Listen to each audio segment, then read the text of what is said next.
São tempos quentes para o comércio, Black Friday, Copa do Mundo, Natal. E o varejo está pegando fogo.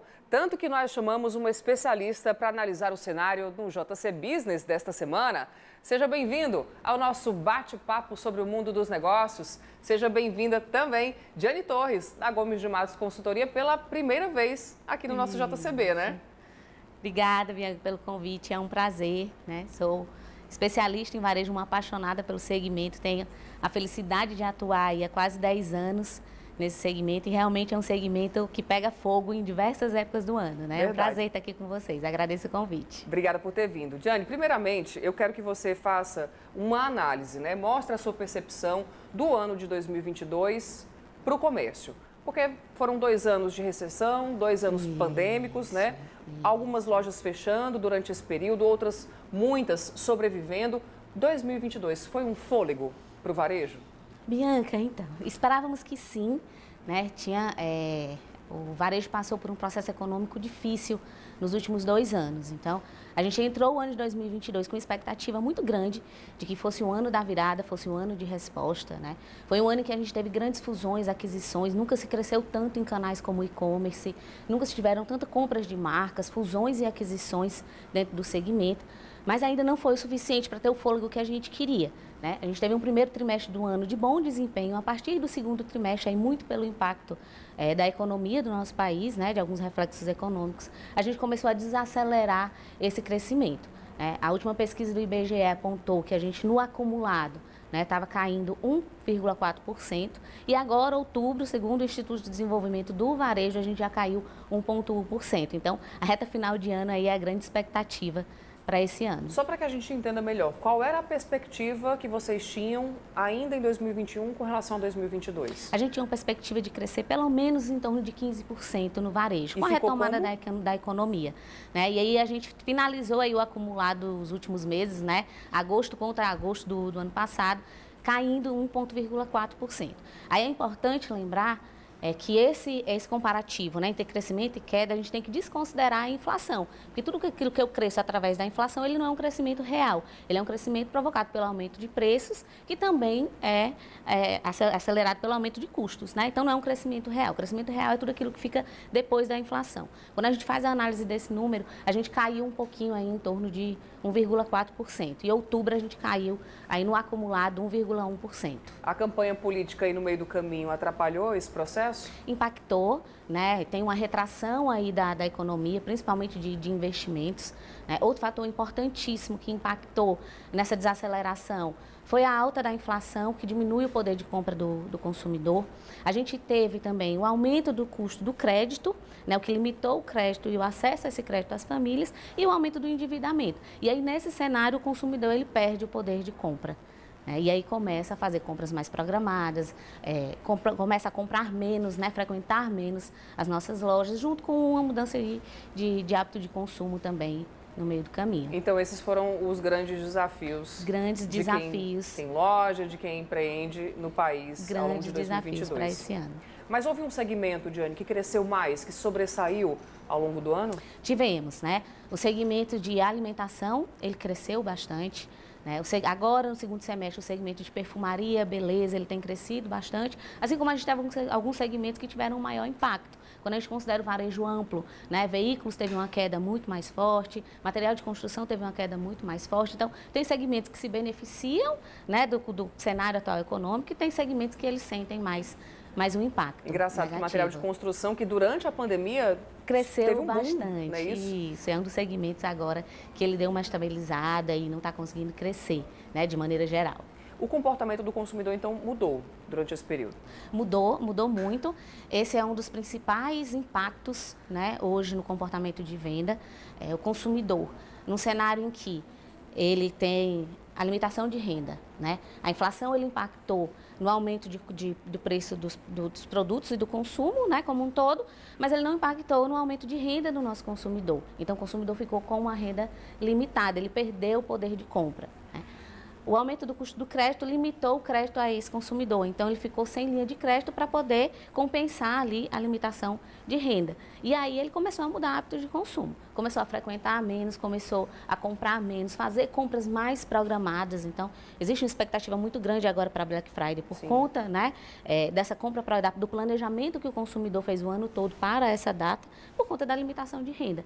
Uma vez que eu não tenho a renda, eu não tenho como consumir tudo aquilo que eu espero. Então, a renda do cliente, né, a renda do consumidor final, ele não acompanhou aí esse impacto da inflação. Mas o varejo conseguiu perceber essa mudança a tempo e também mudou de comportamento para, de alguma forma, minimizar os efeitos?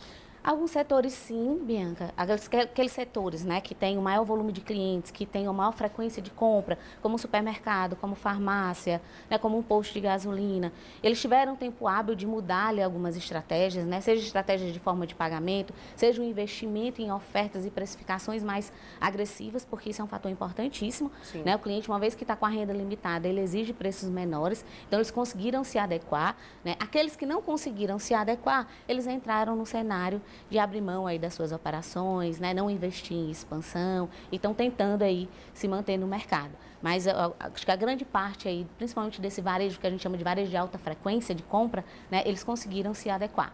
Analisado então o primeiro período do ano, vamos chegar agora para o que a gente está, né? Que é um período realmente de grande movimentação, como eu disse. Você tem Copa, você tem Natal e também a Black Friday. É engraçado que você pode ir numa loja qualquer, numa vitrine. Na maioria você vai encontrar esses três símbolos, né? Os três símbolos do comércio. Você encontra uma bandeira do Brasil, você encontra uma árvore de Natal e um anúncio de promoção. Exatamente. Isso possivelmente vai dar uma virada, vai fazer com que os lucros aumentem nessa reta final do ano. Naturalmente, o segundo semestre, ele já é um semestre de melhor desempenho para o varejo como um todo. Isso é um comportamento de mercado ano após ano. O varejo, ele tem uma característica significativa, que é se movimentar pelas datas comemorativas. Então, a gente tem Dia das Mães, a gente tem férias, a gente tem Dia das Crianças, e essa reta final de ano, a gente tem 3 datas importantes, né, que são Black Friday, Copa e Natal. O que aconteceu esse ano? Esse ano, essas datas elas foram comprimidas em 45 dias. Então, a gente espera uma aceleração aí de compra, a gente sabe que, aí voltando para o comportamento de consumo, né, o cliente está se programando para fazer boas compras nessa época, já é um período naturalmente mais aquecido para o varejo, então a gente espera que esse segundo semestre compense um pouco da queda aí, que apesar de ser pequena, né, a gente não ter esse impacto tão grande, espera que compense, né, pelo menos o que a gente viu no primeiro semestre. Agora é engraçado que a Black Friday, que é uma data especial aí para o comércio fora do país, já foi muito questionada aqui dentro, né? Logo nos primeiros momentos, eram aquelas promoções que não eram promoções, né? O consumidor questionou muito, percebeu isso, mas hoje já se consolidou de fato como uma época importante, tanto para os lojistas quanto para quem está procurando uma oportunidade de comprar mais barato. Hoje é uma das principais datas do varejo nacional, né? Hoje a gente sabe que o cliente, ele antecipa compras de Natal, ele antecipa compras de presente, ele posterga compras programadas durante o ano, ali, principalmente, né, de bens com alto valor agregado, eletrônicos, ele espera chegar a Black Friday para comprar. Então, Black Friday ela se tornou uma data importantíssima até para o supermercado. Antigamente, você ia no supermercado, você não via ofertas agressivas de Black Friday. Hoje, você vai no supermercado, o supermercado já está com a roupagem dessa data, né? O que há de desafio nesse período, principalmente para os varejistas, né? Há uma diversificação, né, da compra do cliente. Então, ele vai comprar parte na Copa, né, e aí a gente espera que o comportamento dele seja muito mais voltado para alimentação, para acessórios, comida fora do lar, né? Uma concentração de maior volume de compra em eletrônicos, bens de consumo, na Black Friday, e o Natal ele seja uma data muito mais forte para segmentos como vestuário, presentes, lembranças de final do ano, alimentação por conta das ceias, bebidas, né? Vai ter essa diversificação aí do investimento do consumidor. Outro ponto importante, Bianca, é que o consumidor, ele provocou esse movimento. Né? Então, antigamente, quando o consumidor chegava na loja, que ele via que aquela oferta não correspondia realmente a um desconto, ele começou a fazer um movimento de pressionar o varejo. Isso. Né? Assim como o movimento de pressão apelo ao preço. Os órgãos de defesa do consumidor agiram bastante. Agiram bastante. Então, hoje, realmente, a gente tem uma Black Friday bem agressiva, que condiz, né, com a proposta aí da data sazonal e que é importantíssima para o varejo. Agora, Diane, se esse consumidor brasileiro, ele antecipa as compras do Natal, é muito próximo, o Natal é daqui a um mês, Isso. né? Fazendo essas compras maiores, isso não atrapalha de forma alguma o que vai, a perspectiva dos lojistas para o Natal? Hoje, quando a gente analisa, né, a perspectiva de venda no final do ano, a gente já considera a Black Friday. Entendi. Porque são datas muito próximas. Então, quando a gente considera o crescimento, a gente já considera o que vai ter de Black Friday junto com o Natal. Porque há uma divisão mesmo de gasto do cliente, até pela limitação de renda que ele tem. Claro. Quais são os movimentos importantes que estão sendo feitos a favor disso? A gente tem agora a ampliação dos programas de governo, né? Então, só aqui no nosso estado a gente vai ter aí em torno de 1,5 milhão de beneficiários, né? Novos beneficiários, né? O governo federal está planejando investir quase 13 bilhões na nossa economia. Então, isso vai dar uma injeção de ânimo, né? Vai trazer ali renda para o nosso consumidor e vai dar uma injeção aí de ânimo para o nosso varejo. Então, vamos lá agora. Para quem tem a sua loja, que está aqui nos assistindo, qual é a dica principal para fazer com que esse período, que já é muito favorável, seja melhor ainda? Primeira dica para o nosso varejista, especialmente, é o desafio da precificação bem feita. Né? A precificação bem feita é aquela que garante também uma boa margem para o nosso varejista que está sofrendo com alta de custos. Né? O aumento de custo do negócio dele também teve um impacto negativo. Né? Então, ele precisa precificar bem. Em contrapartida disso, a gente tem um cliente que está buscando preço baixo. Então, ele tem o desafio de manter uma boa margem. E manter uma boa margem, ele começa quando eu compro bem aquele produto. Então, o primeiro grande desafio do nosso varejista é manter uma precificação equilibrada e eficiente para garantir boas margens. Né? O segundo grande desafio é entender que vai haver essa diversificação e fazer uma adequação de mix. Né? A gente tem Copa, a gente tem Black Friday e a gente tem Natal. Então, ele precisa fazer uma adequação de mix de acordo com o perfil de cliente, de acordo com a sua localização de loja, que ele seja adequado aos pequenos momentos que a gente está vivendo nesse curto espaço de tempo. Esse é um outro desafio, para que o cliente chegue na loja e ele encontre aquilo que ele precisa. Né? Manter uma loja bem ambientada, organizada, com um mix adequado. E o terceiro e mais importante desafio de todos, né, que é o que diferencia hoje as lojas de varejo do mercado, é a experiência de compra. Hoje o cliente ele enxerga que preço todo lugar ele consegue, produto não é mais um desafio, ele encontra em diferentes canais, desde o e-commerce até a loja física. O que vai diferenciar a escolha do cliente, não só nesse momento de compra, mas para fidelizar esse cliente, é a experiência de compra que ele vai ter.